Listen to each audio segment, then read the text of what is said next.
The Omicron variant continues to spread across the tri-state. The huge surge in cases just days before Christmas.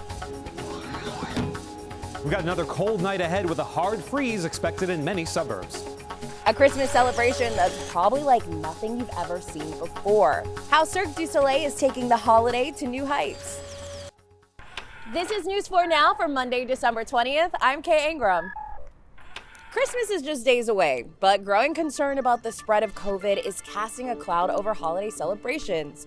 New York State is reporting 3 straight days of record cases.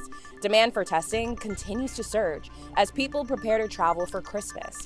The crush of people looking to get tested ahead of this part of the holiday season has overwhelmed testing sites across the city, with some customers saying they've waited in line for hours. Mayor de Blasio addressed that problem this morning. We want to maximize the number of places that New Yorkers can get tested. So as of now, we have sponsored by the City of New York 89 testing sites in all 5 boroughs. Those are both the brick and mortar sites and the mobile sites. 23 more sites are coming online this week.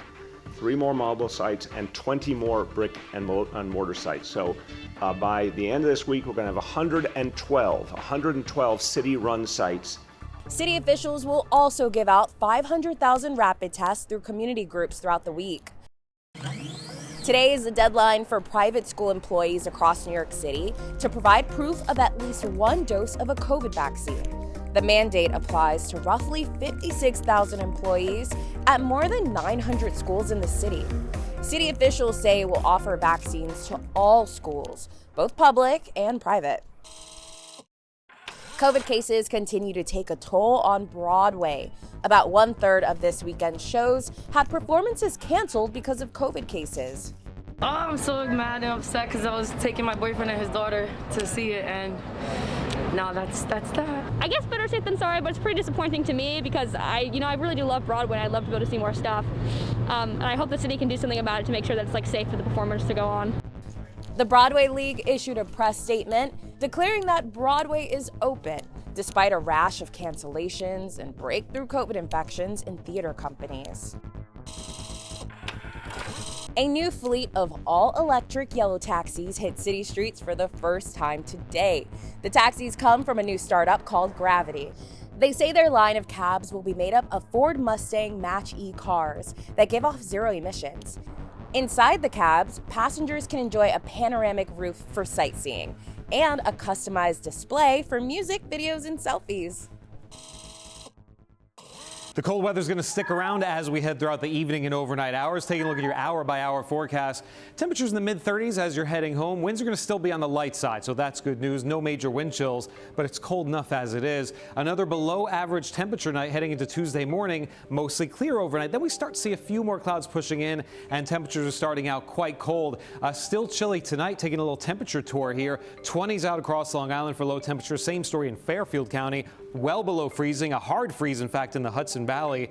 As you head closer to the city, temperatures stay just above freezing in some spots. Down the Jersey Shore, a cold night ahead in Asbury Park with a low temperature of 28 degrees. So you will need the hats, gloves, and scarves again as you're heading out there for your Tuesday morning commute. Wind chill values by Tuesday morning back down into the 20s as you start your day.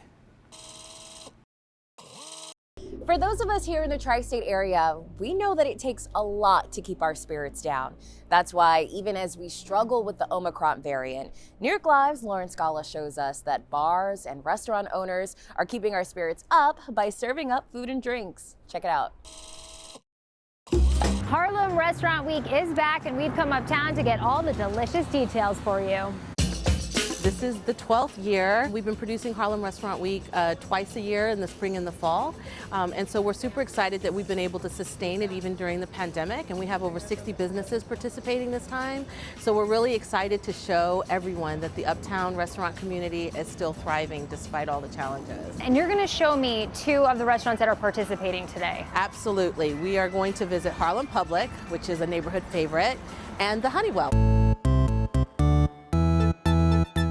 Public is really like the neighborhood Cheers. When you walk in here, the owners know everybody's name. It's family style, but then you can also come watch the sports game with your friends. So it's just kind of the bar for everyone, and the food is amazing.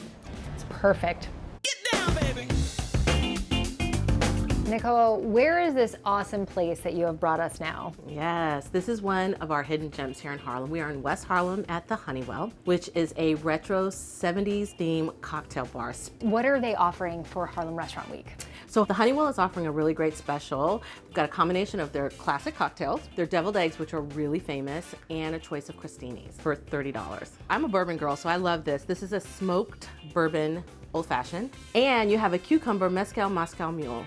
So good. In addition to the great menu offers and fun experiences that we have during Harlem Restaurant Week, it was really important to the Uptown restaurant community to give back. So we have a partnership with the Angel Food Project, which we're really excited about. The restaurants donated meals that we are actually giving to food insecure families within the Angel Food Network. So that's a big part of our way of showing that we're still feeding our community during the pandemic. That is incredible, and I'm very excited for you. Congratulations again on a great Harlem Restaurant Week. Cheers.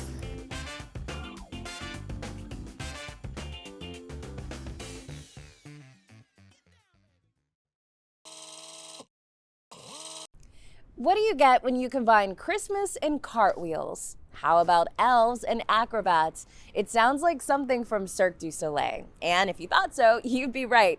It's called 'Twas the Night Before, and it's going on right now at Madison Square Garden. News 4's Jessica Cunnington takes us behind the scenes and talks to two people from the show. Check it out.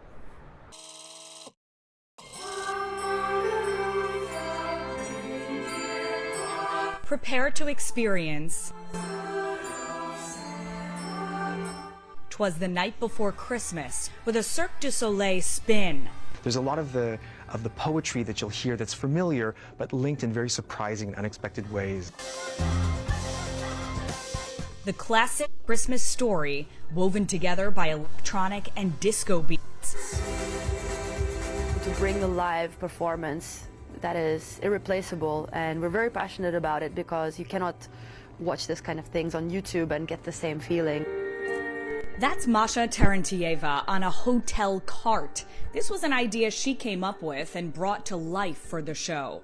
It's really an everyday object that everyone is very familiar with, and all of a sudden it flies and it spins, and I'm doing contortion aerial stuff on it. She grew up on tour with Cirque du Soleil as a child. Her dad performed as a clown, but now she's center stage, bringing Christmas magic to audiences at MSG's Hulu Theater this month. The director saying they're grateful to be doing it. Performers are tested every day for COVID and wear masks backstage. Ticket holders, of course, must be vaccinated. We're as strict as we can be, trying to make sure that we're able to finish our run as safely as possible. I hope the audience feels joy and feels really inspired. It's set to run through the 27th. Jessica Cunnington, News 4, New York. Thanks for joining us. We'll see you back here tomorrow.